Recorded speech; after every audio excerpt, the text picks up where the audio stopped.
Olá, seja bem-vindo a mais um episódio do Polaris. Hoje conversamos com o finalista do Prêmio Jabuti, André Carvalhal, que além de escritor best-seller, é professor, palestrante, consultor e apresentador.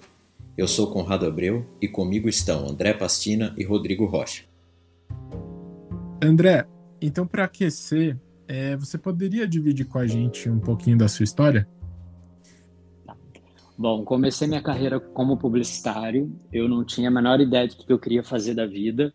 Na época do pré-vestibular, eu cheguei a me inscrever para medicina, arquitetura e comunicação.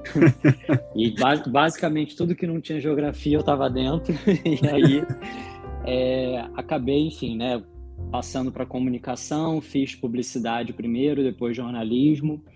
E trabalhei durante 7 anos em 2 grandes agências aqui no Rio. E depois de um período, né, com uma certa desilusão da propaganda, eu acabei buscando uma transição de carreira e caí na moda. Sempre fui apaixonado por marca, por marketing, por comunicação e vi na moda uma grande escola, oportunidade de uma grande escola.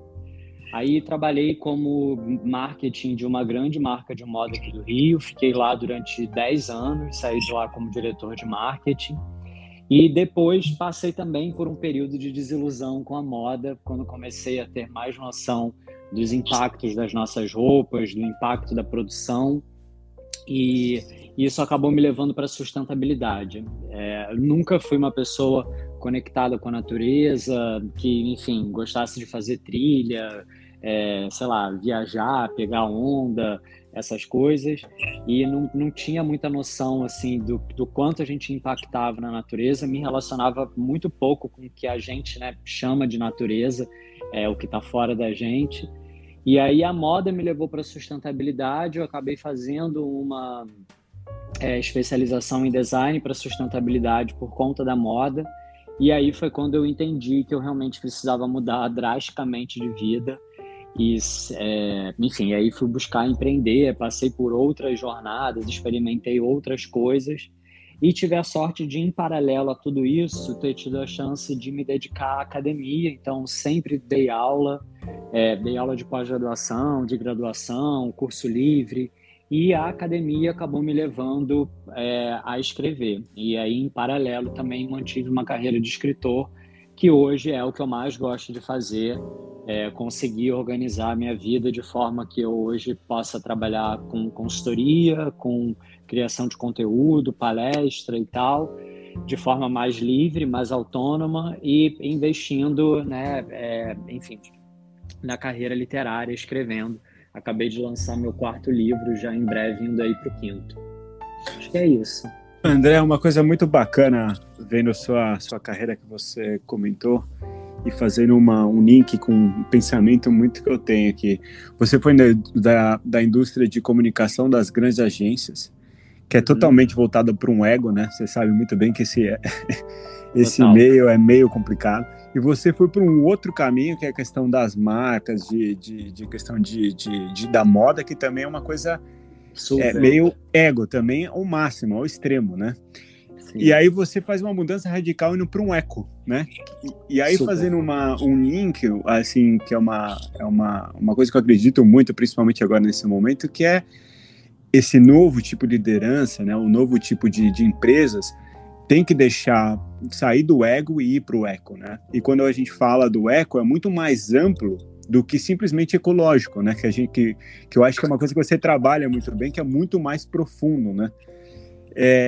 E aí, até nesse comentário aqui, como que você vê tudo essa transformação do mundo como um todo, saindo de uma coisa meio ego, e essa transformação que você quis ir para uma coisa ecológica? Qual foi o estalo na sua cabeça para fazer isso?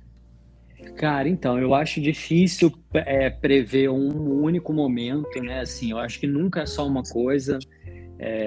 Eu acho que foi ali o acúmulo de uma série de movimentos e de momentos na minha vida, mas foi exatamente o que você descreveu, né? Assim, eu passei por 2 indústrias que são as indústrias que afastam a gente do eco, né? Então, elas realmente querem potencializar a nossa vaidade, enfim, o desejo, o consumo, a aparência, enfim, a posse, o status. Então, são indústrias que trabalham fazendo isso. E se elas não conseguem fazer isso, elas quebram, né?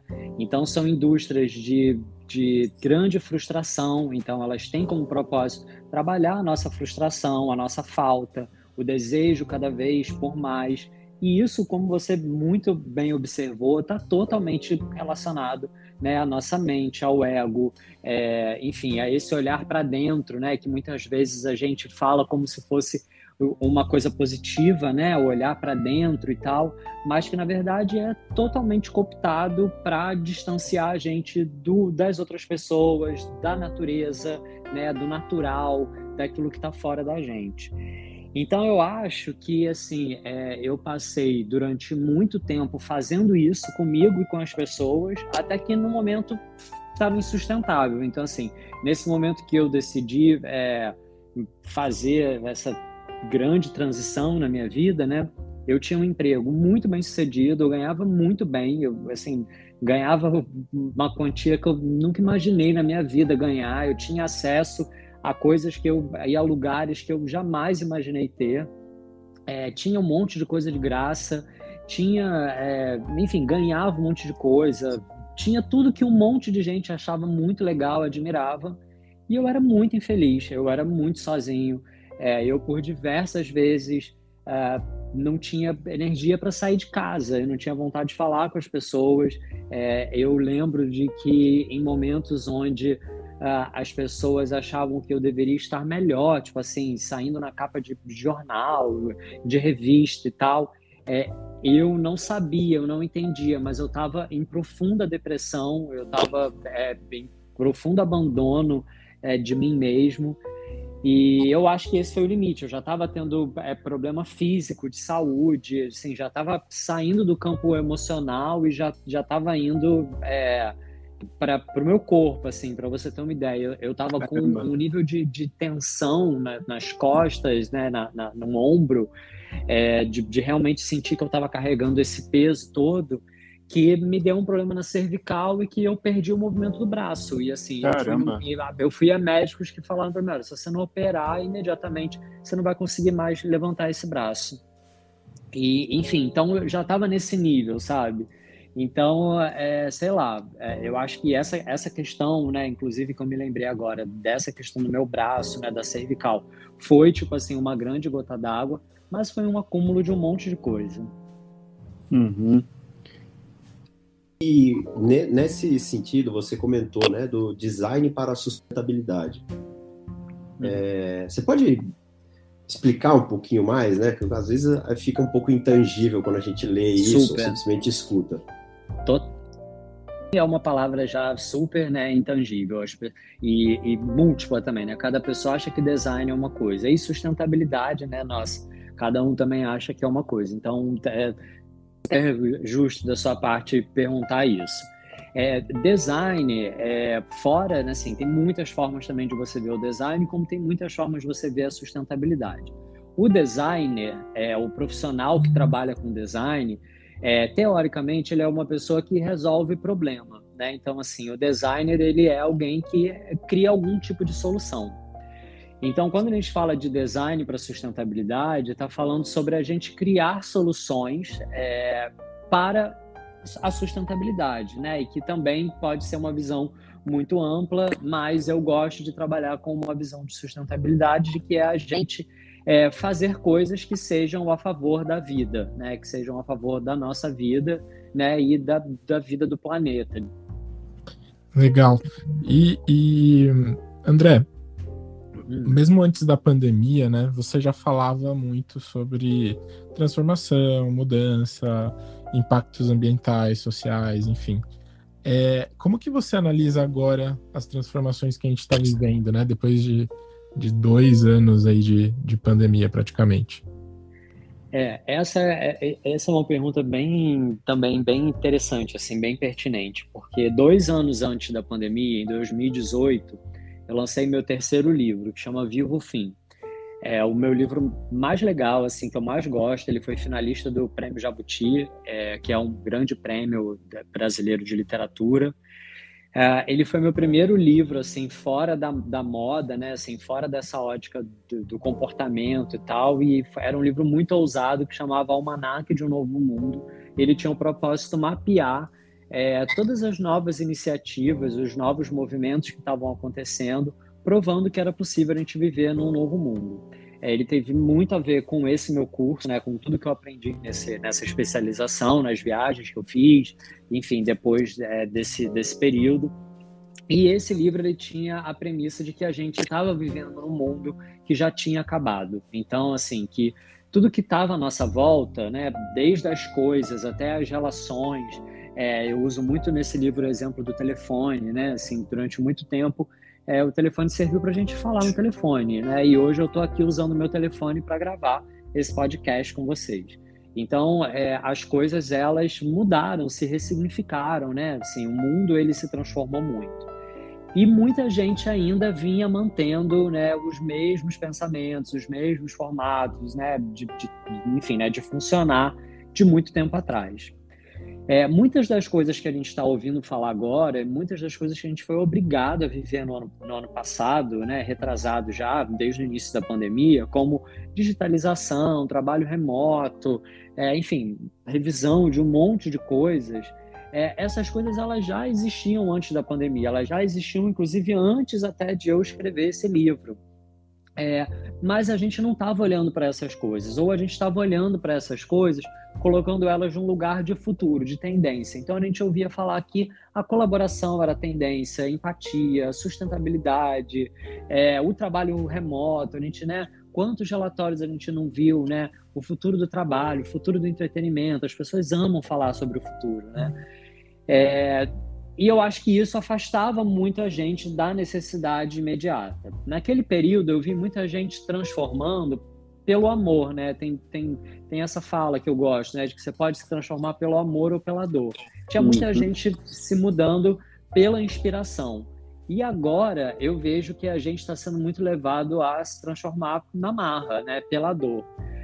Eu não tenho uma visão romântica sobre a pandemia, não gosto de falar, ela veio para nos ensinar, ela é um aprendizado, não sei o quê. Eu acho que tem isso sim, mas eu acho que tem algo de muito perigoso nesse discurso que eu não gosto de fazer, mas sem sombra de dúvidas, a gente foi obrigado a se transformar. E a gente ainda está sendo, e a gente ainda não aprendeu um monte de coisa. Então, a pandemia, ela fala para a gente sobre cooperação, sobre colaboração, sobre sustentabilidade, sobre empatia, sobre, né, eco de uma forma muito mais abrangente. Falou aqui no início, e tem gente que está aprendendo sobre isso e tem gente que não está. Então, essa é a visão que eu tenho. Antes da pandemia já, muitos negócios estavam quebrando, muitas pessoas estavam infelizes, como eu contei aqui para vocês. Acredito que muitas pessoas que estão nos ouvindo aqui podem ter se identificado com isso. E eu acho que a pandemia potencializou todas essas coisas. Pensando no design para sustentabilidade, talvez eu não dê os melhores exemplos aqui, mas eu queria que você, se você puder compartilhar o que você pensa na parte de custo. O que eu quero dizer com isso? Quando a gente pensa em sustentabilidade, a gente pensa, logo vem na cabeça algumas coisas mais óbvias, como energia elétrica, carro elétrico, ou você comentou de construção de casa, né? Tem a questão de casa em container, por exemplo, algumas questões mais alternativas assim. Mas eu ainda enxergo isso, talvez num segmento específico, muito impossível para a maioria das pessoas, né? O que eu quero dizer? A gente vê carro elétrico, ainda é um custo enorme, né? Quem pensa em economia, com combustível e tudo, mas não tem dinheiro para comprar um carro elétrico. Esses carros elétricos são muito caros. Casa em container, que eu dei um exemplo, às vezes você vai ver um escritório de arquitetura super diferenciado que faz a casa em container, também não é acessível. Ou trazendo talvez para uma coisa mais do dia a dia, a pessoa que vai tentar evitar comer produto animal, no supermercado pelo menos, as alternativas também são caras, um leite vegetal. Óbvio que existem opções que são mais baratas, você comprar do produtor local, algum orgânico, né, que você não precisa comprar essas marcas mais diferenciadas. Enfim, falei quase um podcast aqui para fazer a pergunta, mas eu queria entender como você enxerga isso, como você vê isso no futuro, de como tornar mais viável, né, algumas iniciativas sustentáveis? Sim. Bom, primeiro, assim, você tem razão em muitas coisas, né? Seus exemplos foram ótimos e é óbvio que eu não vou negar que tudo que é feito de forma mais justa, mais responsável, pagando de fato todas as pessoas, contemplando todos os impactos que a gente não considera quando a gente faz as coisas, obviamente que tudo isso tem o potencial de ter um valor acima, né, um valor mais elevado do que, né, as outras coisas que são feitas de forma que são feitas enfim, né, considerando somente o lucro de quem está produzindo aquilo ou de quem está comercializando. Mas também muitos dos exemplos que você trouxe, e como você falou, são as coisas que vêm mais facilmente à nossa mente, são coisas que foram inventadas pelo mercado e que não necessariamente são as melhores alternativas de sustentabilidade. Então, muito mais sustentável do que um carro elétrico é uma bicicleta, é você andar de ônibus, é você compartilhar, pegar carona com alguém que está andando. A gente tem exemplos, né, quando a gente fala de construção, né, o exemplo muito usado é o da bioconstrução, né, que é um exemplo que usa o tipo de matéria-prima mais barata e mais natural que existe, enfim, que não demanda, por exemplo, ar-condicionado, muitas vezes utiliza de energia natural, de luz natural, sem precisar o uso de enfim, quando a gente fala de alimentação, né, obviamente que se você vai trocar um leite de origem animal por um leite de origem vegetal, o leite de origem vegetal é mais caro, porque ele não tem incentivo de imposto, ele é feito em muito menor quantidade, enfim, tem uma série de coisas, né, que compõem todas essas equações de custo. Mas, da mesma forma, você pode pegar e fazer um leite na sua casa de coco, um leite de castanha, você pode produzir essas coisas também. Ou você não precisa usar esse leite, você pode substituir o leite, sei lá, por água de coco, né? Você pode, no seu dia a dia, né? Não que você vai fazer um bolo com água de coco no lugar do leite. Mas o que eu estou querendo dizer é que você pode encontrar outras opções. A alimentação, por exemplo, à base de plantas, ela é a alimentação mais barata que existe, né? Assim, você comparar o preço de uma carne com o preço, o que você compra com 1 quilo de carne equivalente em vegetais, enfim, você tem uma alimentação muito mais variada, né? E com a mesma grana. Então é isso, assim, a gente é muito levado a pensar o que o mercado quer que a gente pense, né? A gente quer as alternativas, as soluções que o mercado traz para a gente, quando muitas vezes não é.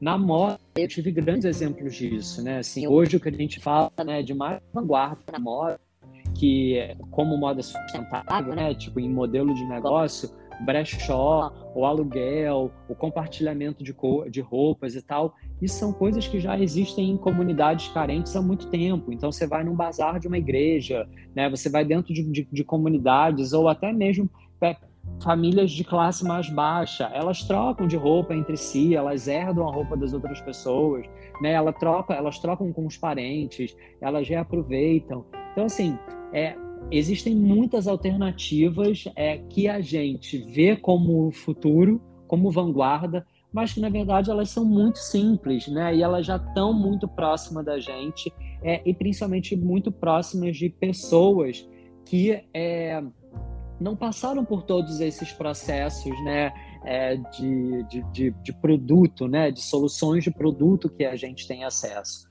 Mais uma vez, eu não quero romantizar a vida, né, do pobre, da pessoa que não tem dinheiro para comprar roupa, que não tem dinheiro para comprar comida, não é sobre isso, mas é sobre a gente entender que existem outras possibilidades também, além das que o mercado oferece para a gente. André, uma coisa que sempre me encantou muito e você nesse mundo de moda, e você faz bastante isso, que é essa questão de percepção de tendências, né? Como é que você consegue enxergar na frente que aquilo vai ser uma tendência, ou que vai virar um modismo depois e tudo mais? Como é que você capta isso no mercado? E a moda é muito forte nisso, realmente. Agora a cor é vermelha, agora é amarela, né? E realmente depois explode. Como é que isso surge? Total. Olha, assim, a gente poderia fazer um podcast inteiro falando sobre isso. Eu amo, adorei que você me perguntou sobre isso. Mas assim, eu aprendi isso muito na propaganda, antes ainda até do que na moda. Mas, sem dúvida, a moda foi um lugar onde eu desenvolvi bastante. Em propaganda, eu trabalhei com planejamento. E eu aprendi muito que, assim, você entender se uma propaganda vai dar certo, se um evento vai dar certo, se um conteúdo vai dar certo, é você entender sobre pessoas, né? Assim, é você entender sobre o que as pessoas querem, sobre o que as pessoas estão sentindo, elas estão querendo naquele momento. Então, eu aprendi muito isso na propaganda. Depois, na moda, eu desenvolvi muito mais isso, que, como você falou, a moda, ela trabalha muito, né, tentando prever essas tendências. Mas também tem uma pegadinha por trás disso, né? Porque, assim, muito do que a moda, ela acha que ela está prevendo como tendência, na verdade, são coisas que foram ditadas por outras pessoas. Então, assim, quando a gente fala, o vermelho entrou na moda. O vermelho entrou na moda porque as tecelagens resolveram fazer vermelho naquela estação, né? Tem um filme incrível que se chama September Issue, que fala sobre a edição da revista Vogue de setembro, que é a edição americana da revista mais importante, né? Porque ela fala sobre o final do ano, né? Que é quando bombam as compras, enfim, Natal e tal. Essa revista, ela fala sobre isso. E aí, nessa revista, nesse filme, nesse documentário, tem uma cena que é incrível, que é a editora da revista sentada com os donos dos grandes magazines, os grandes produtores, das grandes cadeias de moda, os grandes fabricantes de tecido, e ela fala, galera, olha só, nessa edição o amarelo vai bombar. Então, assim, vocês têm que fazer amarelo, vocês têm que produzir amarelo para o outro comprar amarelo. Então, também tem por trás disso essa pegadinha do que a gente acha que está sendo, né, descoberto, na verdade, está sendo induzido para a gente. Meu próximo livro é sobre isso, por isso que eu estou falando para você que eu poderia ficar horas aqui falando, sobre essa falsa sensação de liberdade que a gente tem e que, na verdade, são coisas que são editadas, né? E que estão ali feitas para a gente comprar mais, para a gente consumir mais. Então, o conceito de geração tem muito a ver com isso. Então, quando a gente fala geração Z, a gente está querendo fazer as pessoas se verem, se entenderem, né, de uma certa forma, né, como iguais, para que fique mais fácil a gente vender aquilo para aquelas pessoas. Mas, fora isso, existe, de fato, né, um trabalho muito sério e muito importante, que é o de você analisar tendências de comportamento entre as pessoas, né? Assim, você identificar ondas de comportamento, né? Então, sei lá, podcast, cara, bombou o podcast, pessoas começaram a fazer podcast, até que surgiu o Anchor, surgiu, né, o Spotify, surgiu não sei o que e tal. Então, aí coisas, né, surgem para isso, para que aquilo, né, deslanche. Hoje o meu trabalho, ele é muito em cima de observação. Todos os meus livros, eles são muito escritos. Então, esse livro que eu falei para vocês, O Vivo o Fim, ele foi muito escrito, né, com esse olhar, né, de co-hunting, né, esse olhar de buscar o que está acontecendo. E eu ainda não consegui sistematizar ou explicar como é que eu faço isso. Assim, eu acho que tem um componente muito forte que é a intuição. Você, de fato, assim, tá conectado com ali o zeitgeist, assim, com o que está acontecendo naquele momento. Então, isso é uma coisa que hoje eu consigo entender que eu tenho, que eu consigo fazer essa conexão. Mas por trás disso tem pesquisa, tem observação, tem você identificar quem são as pessoas que são inovadoras, de onde que aquele comportamento está vindo, porque é isso, sei lá, você tem uma pessoa que tem hoje com as redes sociais, então ficou muito mais fácil de você entender isso. Você tem uma pessoa que tem 8 milhões de seguidores, o que aquela pessoa faz tem o potencial de virar moda muito fácil, né? De se disseminar, né, de influenciar muita gente de uma forma muito fácil. E também tem o inverso, também tem você chegar naquela pessoa e falar, colega, bota aqui o amarelo, e o amarelo vira moda. Então, eu acho que é isso, assim, eu não consegui ainda sistematizar isso de uma forma fácil que eu possa explicar para as pessoas, mas eu acho que, resumidamente, é observação, é sensibilidade, é você entender, é buscar também coerência, né? Buscar o que tem sentido, o que faz mais sentido para o que a gente está passando. Tem também um olhar muito cíclico das coisas, olhar também para o passado, não somente olhar para o presente. Então, por exemplo, o que a gente está vivendo agora com a pandemia é exatamente o que a gente já viveu com a gripe espanhola, né, com outras pandemias que já aconteceram lá atrás. Então é muito fácil a gente, né, olhar para trás e entender a euforia que vem depois, a vontade de consumir, as cores, enfim, a vontade de ter uma vida outdoor. Então você também olhando para trás, você entende o comportamento, você entende os ciclos, você entende a reação das coisas. Também tem muito essa coisa de você olhar ação e reação, né? Então olhar o que está acontecendo agora e pensar o que é a reação disso, né? O que é o oposto disso. A gente sempre está indo nos extremos, né? A gente sempre está indo de uma coisa para outra. Então, enfim, como eu falei, né? Eu poderia ficar horas falando sobre isso aqui. Não, André, eu amo isso também, e ainda a gente vai ficar falando horas sobre isso, não aqui, mas eu vou te convidar depois para a gente falar sobre isso. Alguns comentários e uma pergunta também. A primeira é o seguinte: quando você falou tudo isso, veio na cabeça Show de Truman total. Sabe o Show de Truman, que é onde a gente é controlado, onde você dita a tendência, você nem sabe, você tá naquele bolo e as coisas vão surgindo. Depois você falou um negócio de Cool Hunting, eu lembrei, nossa, que eu segui um site chamado Cool Hunting, aí tem um Trend Watching também, que era uma coisa que eu presto bastante atenção, e que me encanta até o nome como as pessoas dão, é totalmente marqueteiro, mas é uma coisa bem bacana. Mas uma coisa que me chamou muita atenção que você falou aqui, com a questão da internet, principalmente essa coisa de tendência, e depois vem o modismo, né? Você não acha que esse ciclo também de uma tendência antes durava, sei lá, vamos para virar um modismo, tal. Agora está muito curto, porque as pessoas, como têm mais acesso, você não acha que esse ciclo está mais rápido agora? Super, com certeza, com certeza. Tanto que eu participei de um outro podcast que a gente falava sobre isso, que a nova tendência é o fim da tendência, né? Então, assim, que é exatamente isso que você falou, né? Assim, a tendência ela não vai acabar, né? Assim, as pessoas confundem. Primeiro, as pessoas confundem tendência com modismo, né? E com moda e modismo. Então, assim, a tendência é o que vem primeiro. É tipo assim, nós quatro aqui, a gente resolveu fazer um podcast. Isso é uma tendência, né? Existe uma tendência no comportamento, cara. 4 pessoas estão inclinadas a fazer um podcast. Se cada um de nós aqui tem 1 milhão de seguidores, na verdade não precisa ser isso tudo, mas sei lá, se a gente tem um número considerável de seguidores, principalmente que são pessoas formadoras de opinião, né, que têm um determinado acesso, enfim, tal. Se essas pessoas consomem isso da gente, e elas, caraca, então, pô, eu admiro eles, então eu vou fazer também tal. Aí sai no Cool Hunting, no site lá, que eu também amo. Só de sair ali, tem um monte de gente que olha aquilo ali para copiar aquilo, e aí isso vira moda, isso vira modismo, né? Que é o que geralmente as pessoas acham que é tendência.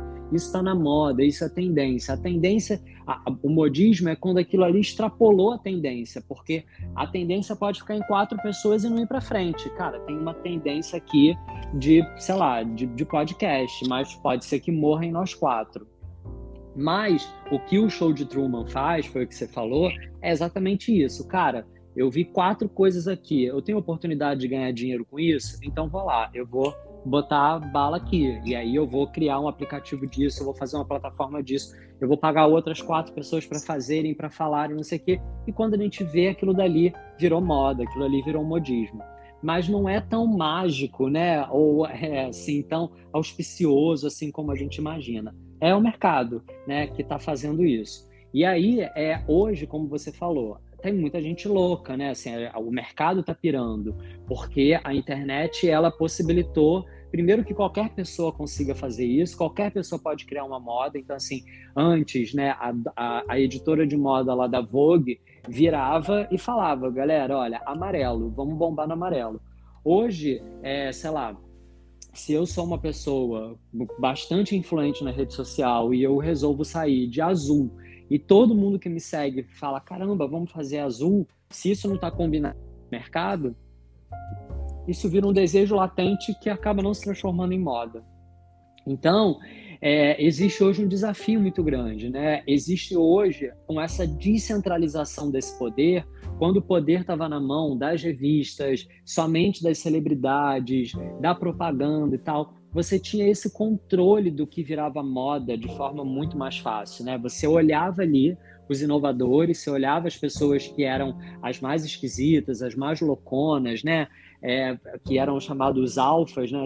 Então você tinha ali os alfas e aí você olhava, cara, tipo isso, essa pessoa fez isso, cara, a pessoa saiu vestida, sei lá, toda de preto, então agora vamos bombar todo mundo. Você tinha controle sobre aquilo. Hoje, qualquer pessoa, né, pode de uma hora para outra explodir, pode fazer alguma coisa, né? Você pode falar uma coisa, você pode explodir na internet, pro bem ou pro mal, né? Então, acho que hoje, como você falou, existe um desafio muito grande, né, de se identificar as tendências, porque elas estão cada vez mais pulverizadas. As pessoas, né, a massa ela está cada vez menos uniforme, né? A gente está cada vez mais heterogêneo. Esse mecanismo, né, de potencializar, ele também tá muito diferente do que ele sempre foi, né? Então, o desafio é muito grande. Então, por isso a gente fala, né, e as pessoas que trabalham com isso têm falado cada vez mais que a forma como se constroem as tendências, se identifica e se constrói as tendências hoje, ela também acabou, como era o nosso telefone, como eram as outras coisas que eu falei lá no início, que mudaram e perderam sentido. Perfeito. André, falando um pouquinho justamente sobre isso, sobre o fim das coisas, né? Você comenta que quando a gente reconhece o fim de um ciclo, de um produto, de alguma, né, de alguma coisa na sociedade, a gente tem a oportunidade aí de criar coisas novas, de inovar e tudo mais. Como que a gente exercita, né, nossa mente para perceber quando chegou esse fim, né? Quando a gente está a ponto de criar alguma coisa justamente porque a gente percebeu que alguma outra coisa acabou. Para a gente deixar justamente de fazer as coisas do mesmo jeito. Né? Sim, é muito boa essa pergunta e difícil, porque eu acho que assim, tudo à nossa volta, né, ou enfim, para também não generalizar demais aqui, mas muitas coisas à nossa volta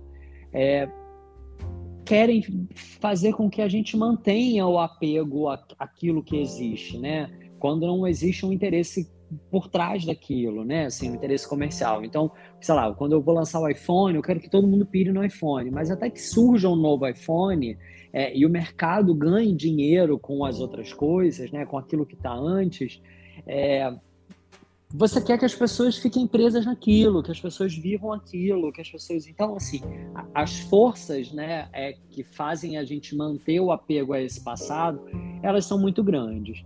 Mas, e aí aqui tem assim, a gente pode falar de muitas coisas diferentes. A gente pode falar sobre modelos organizacionais, a gente pode falar sobre profissões, a gente pode falar sobre o nosso trabalho, a gente pode falar sobre produtos. A gente está falando aqui de muitas coisas, né, que perdem o sentido. Nesse livro, por exemplo, eu falo sobre muitas dessas coisas. Aí eu acho que dependendo, né, de cada coisa, tem um jeito diferente. Então, por exemplo, profissões. Eu acho que a gente começa a ver as pessoas, algumas profissões ficando defasadas, né? Empresas, né? Eu acho que a gente começa a ver as empresas quebrando, a gente vê que não tem sentido. Eu acho que tudo aquilo que gera, né, essa frustração, essa insatisfação, eu acho que aquilo ali pode estar apontando para a gente essa necessidade de buscar um novo, sabe? De procurar um novo caminho. Mas eu acho que talvez seja diferente, sabe? Eu acho que talvez seja difícil a gente colocar um método único para isso, sabe? Para as empresas, né? Para o modo de funcionar das empresas. Mas, sei lá, eu acho que o que eu já falei aqui antes e que acho que vale também é olhar para as pessoas, né? Assim, olhar para o movimento, é olhar para o comportamento, né? Para a necessidade humana. Então, acho que é uma composição de todas essas coisas. Bacana. E você também fala, aproveitando um pouco sobre isso que a gente falou agora e também sobre a questão da pandemia, né? Você fala sobre o novo now. Qual que é a diferença, né, do que a gente fala em relação ao novo normal, e o que significa esse novo normal? Boa. Assim, logo que a pandemia começou, a gente começou a ouvir muitas pessoas falando, né, como eu disse agora há pouco, sobre o futuro do trabalho, o futuro do entretenimento, o futuro do não sei o quê. Era como se a gente estivesse entrando numa pandemia que a gente não tinha a menor noção do que era, como a gente ia se curar, se a gente ia se curar. A gente até hoje, né, tá procurando essas respostas e já tinha uma galera querendo o que vinha depois disso. Então, foi uma crítica, né, a esse pensamento, né, do novo, essa vontade nossa de sempre buscar aquele futuro, né, assim, de sempre buscar o que vem na frente, o que vem depois. A gente tem, né, tanto a nível pessoal como organizacional, essa vontade, esse desejo muito grande, né? E, na verdade, logo no início da pandemia, eu falava muito para as pessoas que a gente precisava olhar para o presente, a gente precisava olhar para o que estava acontecendo e como que a gente ia lidar com aquilo da melhor forma possível. Também era uma crítica minha ao que a gente chama de normal, né? Porque, assim, muita coisa que acontecia já antes da pandemia já não estava legal, né? Assim, era muito normatizada, digamos assim, ou normalizada, mas eram coisas que já não funcionavam, eram coisas já que não tinham mais sentido. E aí eu via também uma vontade e um desejo muito grande, um ímpeto muito grande de voltar para aquele mundo que a gente vivia antes, sabe? Que era um mundo que já não fazia muito sentido. Então, muito do que a gente ouvia falar do novo normal era o antigo, né? Assim, não tinha disrupção, não tinha transformação. E aí eu comecei, no início da pandemia, a levantar muito essa bandeira, né? De, cara, a gente precisa entender como é que a gente vai passar da melhor forma possível pelo que a gente está vivendo hoje. E eu acho que a gente ainda não encontrou muitas respostas, sabe? Eu acho que talvez até a gente passe pela pandemia sem encontrar muitas respostas, como, por exemplo, como cooperar, como viver de forma realmente colaborativa, como realmente viver em conjunto, em coletivo. Eu acho que tem muitas coisas que a gente ainda não descobriu e que viver o futuro, de descobrir o futuro, né, de olhar para o que vem pela frente, às vezes nos atrapalha.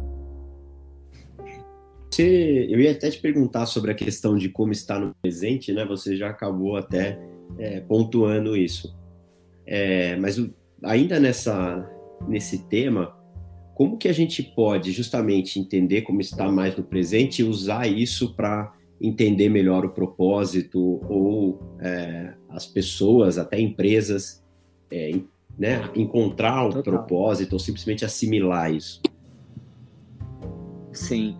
Isso é muito difícil, né? É um desafio muito grande, porque foi como eu falei, né? Acho que tem um pouco a ver com a outra resposta. Tudo, né? Muitas coisas à nossa volta, elas nos levam para isso, né? Assim, a gente está sempre a próxima coisa, é o próximo filme, a próxima cor, né? O próximo carro, a próxima refeição, a próxima viagem. A gente é levado o tempo inteiro para o próximo, né? A próxima versão. O mercado, ele é feito disso, ele é feito de novidade. A gente foi treinado desde pequeno a isso. Então é um desafio muito grande, assim, realmente uma quebra, uma ruptura muito grande. Agora, muita gente não está confortável nisso, né? Assim, muita gente não está vendo mais sentido nisso. Eu acho que esse pode ser um indicativo, esse pode ser um sinal. Isso está adoecendo muita gente, esse volume, essa aceleração, essa necessidade de crescimento, ela está adoecendo não só a gente, como adoecendo o planeta. Acho, inclusive, que uma das coisas que a gente vai falar muito esse ano, a gente vai ouvir muito falar, eu já, né, aqui, acabando de criticar as previsões e já fazendo previsão, mas um pensamento de decrescimento. A gente vai ouvir falar muito sobre isso, porque não dá mais para a gente crescer, não dá mais para fazer mais, não dá mais para esse volume. Não tem como a gente continuar desse jeito de forma saudável para a gente, para o planeta, enfim, para tudo que está à nossa volta, para a nossa vida. não dá, sabe? Assim, acho que já os sinais eles já estão muito claros, né? A própria pandemia ela tem um pouco a ver com isso. Então eu acho que é um desafio muito grande, mas eu acho que os sinais eles estão aí, sabe? Eu acho que já está muito claro. Eu acho que as empresas elas estão tendo dificuldade, as pessoas estão tendo dificuldade. A gente está vendo cada vez mais gente falando sobre burnout, problema de saúde mental, ansiedade, estresse. Isso tem a ver com esse volume, com essa quantidade, com essa falsa ideia que a gente tem de que a gente vai resolver as coisas num volume, no novo. E não é assim, sabe? Não vai ser assim daqui para frente. André, só comentando isso, tem uma frase que você usa, que é a questão de cancelar o futuro, né? Eu acho muito forte isso que você falou. Total. Muito forte essa questão. Total, a possibilidade da gente estar vivendo o cancelamento do... a gente nunca isso, né? Esse meu livro, né, o mais recente, que é o Como Salvar o Futuro, ele fala sobre isso. Quando eu era pequeno, eu achava que o futuro ia ser algo genial, algo brilhante, né? A gente, né, bota essa conta no futuro, né? Cara, tudo vai dar certo no futuro e tal. E a gente tá vendo, sabe? Tipo assim, na nossa cara de que, assim, a chance da gente acabar com tudo isso tá muito grande, né? Assim, não dá mais pra gente negar. Os sinais eles estão muito claros, né? Assim, se você está realmente disposto a entender, né, o que está acontecendo no mundo. E é a gente que faz o mundo, né? Eu também falo muito isso nesse livro. O futuro, ao mesmo tempo, ele é uma grande ilusão, né? Assim, ele é completamente aberto.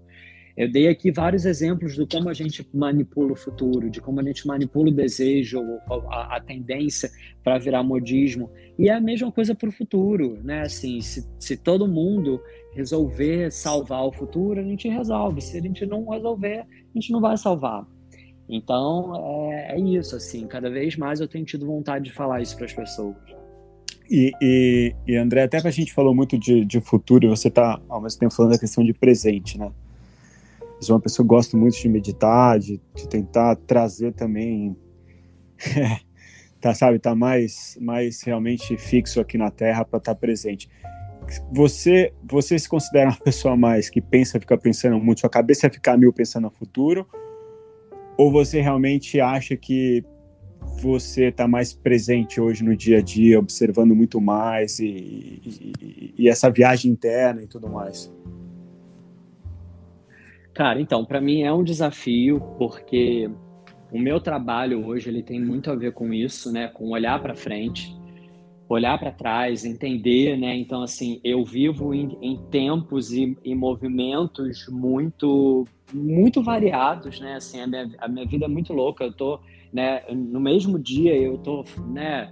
Sei lá, reeditando um livro meu antigo, escrevendo um novo, sabe? Eu misturo muito todas as estações. Mas na minha vida pessoal, nos momentos que eu procuro ter de desconexão, eu sou como você, assim, eu procuro estar presente. Assim, final de semana eu desligo tudo, eu desligo o celular, eu procuro ficar tipo, na minha, lendo, eu procuro ficar fazendo coisas que tentem me descolar um pouco dessa ansiedade, sabe? Que a gente tem de viver, de misturar todas essas estações. Mas, para mim, eu acho que é especialmente mais difícil pelo meu trabalho, né? Pelo que eu faço. Mas, ao mesmo tempo, eu tenho a certeza de que eu só consigo fazer tudo que eu faço, e aí, né, tanto em termos de volume, de quantidade, como até em termos de previsões, né? Assim, de análises, porque quando eu estou fazendo alguma coisa, eu estou muito presente ali naquilo que eu estou fazendo, sabe? Eu acho que isso foi um aprendizado que eu tive, assim, que mudou completamente a minha vida. A minha produtividade, a qualidade do que eu faço, que é você trazer esse estado de presença, né? Esse estado de flow, né? Quando eu falo aqui para vocês, né? Tipo, cara, poderia ficar horas falando aqui e eu sinto às vezes que eu tô assim, caramba, será que eu tô respondendo muita coisa, eu tô falando demais e tal? porque eu tô, assim, completamente imerso aqui nisso que a gente tá falando agora, sabe? E aí eu poderia ficar literalmente horas falando sobre isso, porque eu tô presente aqui falando sobre isso. Então eu não tô olhando mensagem, eu não tô fazendo outra coisa, sabe? Eu tô fechado aqui num quarto, sabe? Sem nada, nenhum estímulo, fazendo isso aqui que eu tô fazendo com vocês. Então acho que isso é importante pensar. Que bacana. Muito bom. André, a gente tem uma brincadeira aqui no Polaris, que é a gente sorteia uma pergunta aleatória, mas dessa vez a gente vai fazer um pouco diferente. A gente, fazendo aqui um zapeando entre as perguntas, a gente achou uma muito a sua cara e a gente não vai sortear, não. Não vamos fazer essa marmelada. Mas vamos lá, posso fazer essa pergunta para você? Pode, super. Vamos lá. Se você pudesse resgatar uma moda do passado, qual seria? Nossa, profundo. Porque óbvio, né, que eu não vou falar calça de bolinha, blusa xadrez, né? Eu tenho que dar uma resposta poderosa, né? Mas pensei aqui numa coisa já, para me sair dessa bem. Cara, que é uma coisa que eu falo bastante também. E tem a ver com tudo isso que a gente está falando aqui até agora, né? Assim, nessa nossa ânsia de prever o futuro, ou de pensar no futuro, adivinhar, ou sair das encrencas, né? Ou se dar bem e tal. A gente está sempre pensando, né, em fazer o novo, né? Em criar uma nova coisa, né? Na tecnologia, né? Na inovação, né? Assim, a gente está sempre pensando numa coisa muito mirabolante e tal. E não, né, também não vou fazer a linha aqui de que isso não é importante, tecnologia não é importante, tipo assim, não é sobre isso. Mas muitos dos exemplos que eu dei para vocês, quando vocês me falaram, né, o carro, o carro elétrico, não sei o que, eu falei, cara, vai andar de bicicleta, sabe? Vai comprar alface e tal. O que eu sinto? Muitas das respostas que a gente está buscando, elas estão lá atrás, tipo assim, quando a gente não tinha televisão, quando a gente não tinha nada disso que a gente está falando aqui, né? Quando a gente olha para os povos originários, né? Quando a gente olha para muitas comunidades indígenas e tal, a forma como essas pessoas vivem, como elas celebram a vida, como elas celebram a natureza, como elas, né, se celebram, né, entre si, é muito especial, sabe? É muito mais sustentável, né, do que tudo isso, do que qualquer coisa mirabolante que a gente possa criar ou inventar. Então, eu acho que esse resgate que a gente precisa fazer, né, então, assim, essa moda que a gente precisa fazer é resgatar isso que a gente já foi lá atrás, sabe? Que a gente já foi antes da propaganda, antes da moda, antes do sistema que a gente está vivendo hoje, antes disso tudo, sabe? Então, a nossa reconexão com a natureza, a nossa reconexão com a gente. Então, assim, quando a gente ouve, né, quando a gente vê, quando a gente vai, né, numa comunidade indígena, por exemplo, a gente vê que os caras estão ali preservando o rio porque eles acham que o rio é parente deles, sabe? Eles cuidam da montanha porque eles conversam com a montanha. A gente olha, a gente acha ridículo, a gente ri, a gente não entende aquilo. Mas esse é o lugar de onde a gente veio, sabe? Aquelas pessoas, elas estão estabelecendo aquela relação com a natureza de uma forma muito mais profunda, muito mais verdadeira do que a gente ou qualquer energia renovável, né, ou carro possa proporcionar para a gente, sabe? Então eu acho que é isso, eu acho que assim, eu falo muito sobre isso no Como Salvar o Futuro, né, sobre a gente resgatar, né, essa nossa conexão com a natureza, né, com a nossa natureza e com a natureza, né, aquilo que a gente chama de natureza, né, aquilo que está fora da gente e que na verdade faz parte da gente também. Então, dando aí uma resposta profunda e conceitual, eu diria isso, sabe? Eu acho que é essa moda que eu gostaria que a gente resgatasse, que a gente pudesse reviver de novo na nossa vida. Muito bom, muito bom. André, a gente está chegando na parte final do nosso papo. A gente tem uma tradição também de encerrar o episódio pedindo para os nossos convidados uma recomendação de livro e de filme. Você pode compartilhar com a gente, não precisa ter a ver com o que a gente falou, pode ter a ver, pode ser os seus livros, fica à vontade. Uau, nossa, assim, eu também amo os livros, né? Esses dois últimos, né? Tanto o Viva o Fim como Salvar o Futuro, eles trazem no final, né, dicas de livros, de série, de música, de lugares para visitar, de coisas para se aprofundar. Então, eu sou muito, né, dessa vibe. Mas, sei lá, vou falar que, né, livro, obviamente, eu vou fazer o jabá dos meus, né, vou falar desses dois, esses dois mais recentes, que eu acho que tem mais a ver com tudo isso que a gente viveu, o que tá vivendo, o Vivo o Fim e o Como Salvar o Futuro. E sobre filme e tal, assim, me veio uma série que eu tô assistindo agora, que chama Station Eleven, na HBO, que fala sobre um mundo que foi tomado por uma gripe e que, sei lá, a maior parte da população morreu, algumas pessoas sobreviveram, mas elas perderam tudo, né? Esse é o lead ali da série. E eu acho que é muito parecido com o que a gente está vivendo agora. Então, acho que, assim, tá sendo eu tô gostando muito, é bem doido, assim, é bem confuso, assim, não é linear e tal, uma coisa, assim, bem para colocar a gente no presente ali, né, pra gente ficar prestando atenção, senão você se perde muito rápido. Então, para mim, é uma meditação assistir, é um exercício de presença muito forte, é meio dark, assim, para quem assistiu. Mas, enfim, acho que tem um pouco a ver com tudo isso que a gente está falando aqui. Então, eu recomendaria para quem tem HBO Max e tem vontade de ver Station Eleven. Excelente. Poxa, muito obrigado, André. Foi um papo muito gostoso.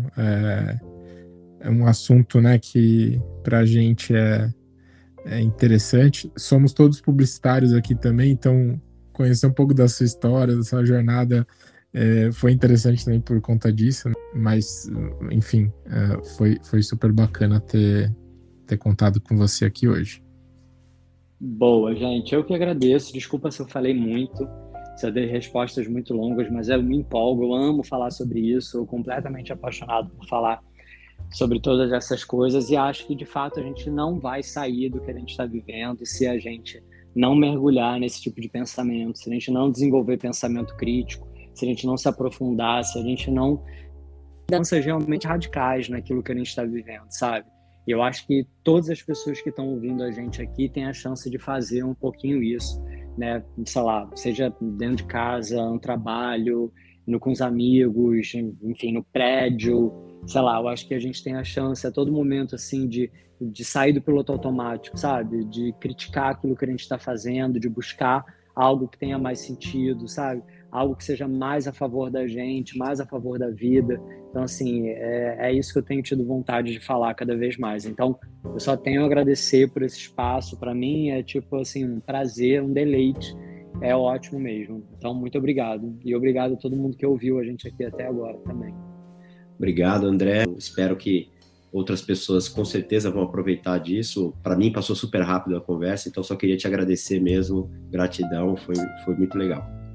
Imagina, gente. Então, valeu, obrigado. Falei que eu falei de verdade mesmo. Um prazer, ótimo, uma honra. Enfim, espero que a galera curta aí. Quando sair, me mandem. Obrigadão, André. Obrigado, André. Um abraço. Um abração. Então, valeu, pessoal. Um abraço. Boa noite. Tchau, tchau. Boa noite. Tchau.